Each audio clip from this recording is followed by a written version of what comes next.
really well. He does. Well, first off, let's give him a hand for showing up.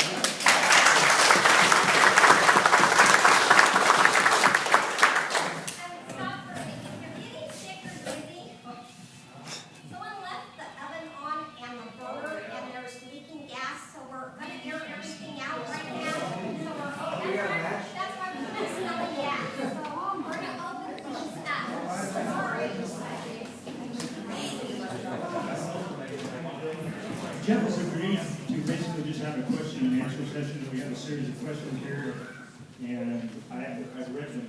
Basically, I have maybe 4 or 5 questions in each category. I don't think you piece of paper you can make notes, because there's going to be a variety of questions in the same category.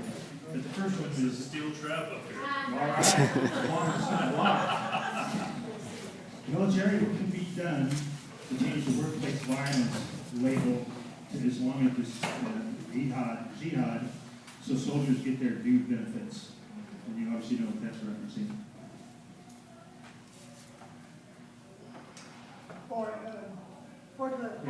The Fort Hood situation, where they call that workplace. Right.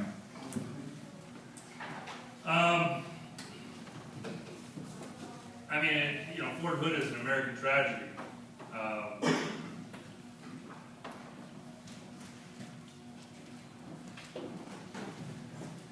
It's disappointing the position that the president's taken there.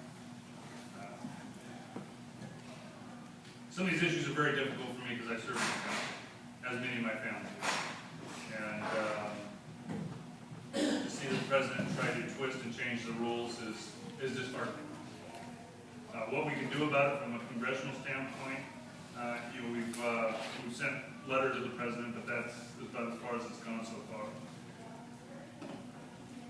Okay. Secondly, we have, I guess, clarity or open government. Why is a private meeting being touted as a town hall meeting when it is not open to the public? Apparently, there's been some private meetings in our area. Is that true or no? I don't know. I'm just asking. I have private meetings every day, as I'm sure everybody in this room has private meetings. I have my private meetings with my company. I have my private meetings with the folks that are helping me out on my ranch. I have private meetings with individuals because some of you have sensitive casework that you wouldn't want your private information out there. But I also have town halls almost every day. More than any other member of Congress, I get out there and I address the people. Like I am here today, I'll answer any question. I'm happy to tell you what I'm dealing with on a daily basis in Washington, D.C. But one thing I've never been is afraid to address the people that I represent. You ought to know where I stand on every issue. You got a question or a concern, you can ask me anytime. And we do plenty of public forums, public town halls. When I'm in D.C., we do our teletown halls. But I take great pride in the amount of time that we spend out here in the community because I expect to give the same answer whether I'm talking to unions or chamber or the Tea Party. I have a strong set of beliefs and a strong set of principles, and like it or not, you're going to hear an answer that I believe in. Yeah, something real quick. If you'd like to say something, please stand up so you'll be recognized. I'm Rick Gomez.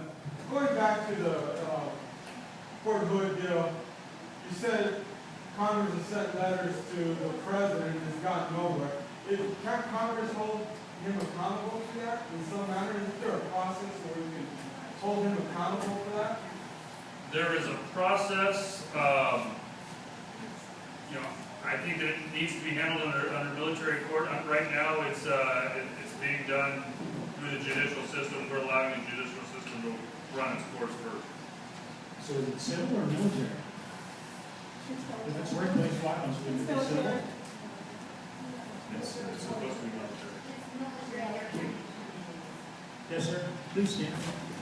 As a former member of our armed services, as you are, sir, this does irritate me that it's being taken out. I know the Uniform Code of Military Justice, and I understand that we're wondering why is it being bypassed? How is it legally being bypassed by our president? Doesn't it have to go through a due process military first before thinking about any other goals. Thank you. I think our commander-in-chief is redefining the rules, as he's done more than any other president by executive order, and it's coming back to bite him right now, because we're holding him accountable on a variety of different issues. We just recently did this with Obamacare. We will become more polarized in the House because not just Republicans versus Democrats, but just members not trusting the administration.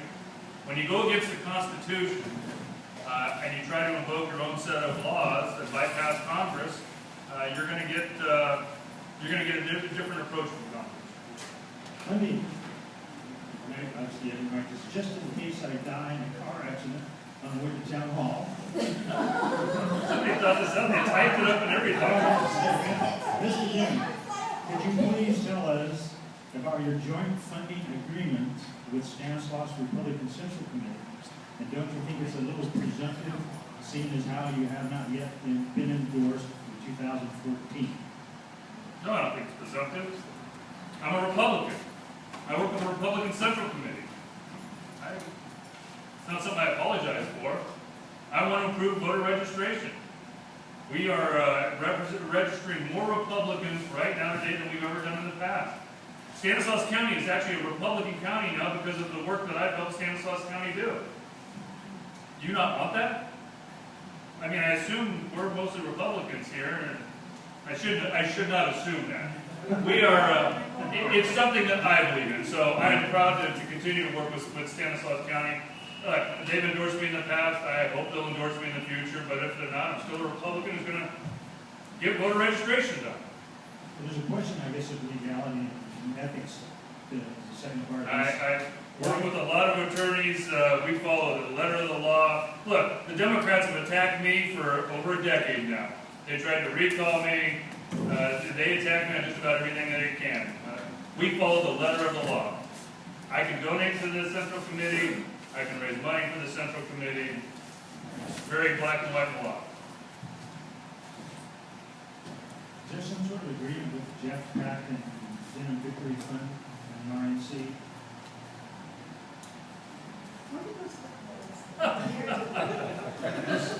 I guess that's a yes or no question. I have a joint fundraising committee, as many members of Congress do. So rather than going through some different events and asking for several different checks, I'm able to ask for one under a joint fundraising committee. So with my congressional campaign, I have Jeff Pack, which I'm able to help out conservatives across the nation, and a percentage of it goes to the Stanislaus Central Committee, and then anything else, I've got to help to raise money for the NRCC. So that money goes to the Central Committee, that goes into our general fund per se? Okay. So there's no strings attached? No. Great. Immigration. Does the Gang of Eight bill give the administration the authority to enforce or not enforce the provisions at their will? We have several questions on immigration, we should probably do that. Okay. Do you support amnesty? No.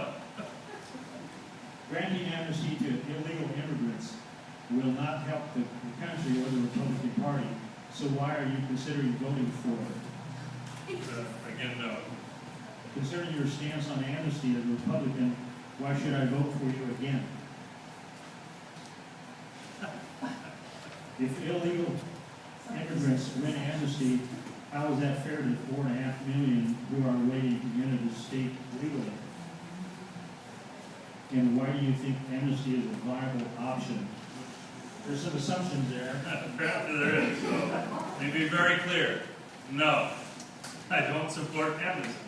I didn't support the 86 bill. I don't think that it worked, and I don't think we can afford to go back there again. We got to get it right this time. I want to fix immigration once in my lifetime.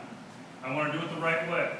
Well, it's been fixed several times in your lifetime, and it seems as if no one's following the rules now, so why would we It believe hasn't been fixed several times. If you'll let me finish my question, or my answer, I can explain immigration as long as you want to tonight. But again, I've got a strong opinion of it.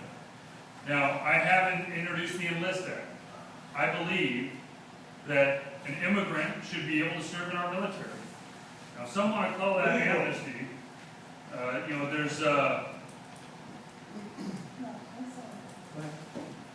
if some want to call that amnesty, there are others that have said, you're going to give that benefit to an immigrant? Taking a bullet for your country is not a benefit, nor is it amnesty. 660,000 immigrants have served in our military since World War II. During World War II, we actually went to Europe and recruited people from Europe to become citizens in America and fight in our military. I served with a lot of Filipinos. In '92, we had Filipinos able to sign up and not only become legal permanent residents and then citizens, but able to bring their whole family over. Currently, we have America Samoa. We have a whole bunch of different other territories that are not citizens today but can serve in our military.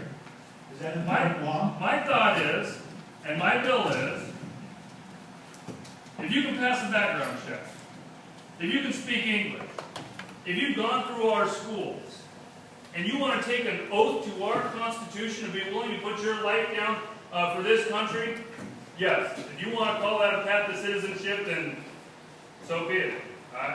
What's the bill number? It's the Enlist Act, Wendy. Wendy!